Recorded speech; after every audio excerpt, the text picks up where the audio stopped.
কিন্তু তোমরা পালায় গিয়া যে বিয়া করছো সেইটার শাস্তি দেওয়ার জন্য তোমাদের সাথে আমরা এই ব্যবহারটা করছি, তোমাদেরকে বাড়ির থেকে বাইর করে দিছি। একটা কথা মনে রাখো বৌমা, প্রেমিক কখনো বাবা মার চাইতে বড় হইতে পারে না।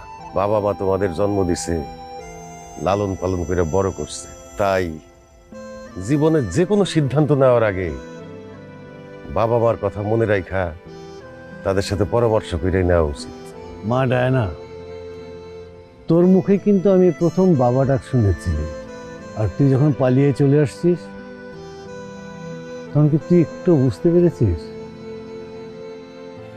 আমার মনের অবস্থাটা কি? একটা মেয়ে যখন বাবা মাকে ছেড়ে পালিয়ে যায় তখন বাবা মা যে কতটা অসহায় হয়, কতটা মানসিকভাবে ভেঙে পড়ে, তোকে সেটা বলে বোঝাতে পারবো না। আল্লাহ না করুক তোর সন্তান যদি কখনো এরকম কাজ করে, তুই তখন বুঝতে পারবি। দেখ রে মা, ছোটবেলা থেকে তোর কোনো আবদারই আমি অপূর্ণ করিনি।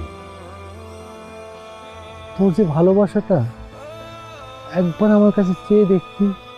যাই হোক, দেখ রে মা, তুই পালিয়ে আসার পরে আমি আর তোর মা যে আঘাতটা পেয়েছি, আমি দোয়া করি মা তোদের সন্তান যেন তোদেরকে এরকম কোনো আঘাত না দেয়।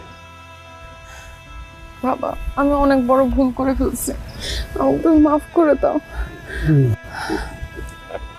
আমারও মাফ করে দাও। মাফ করে দিছি, পাগল ছেলে। যা দাদা বসে।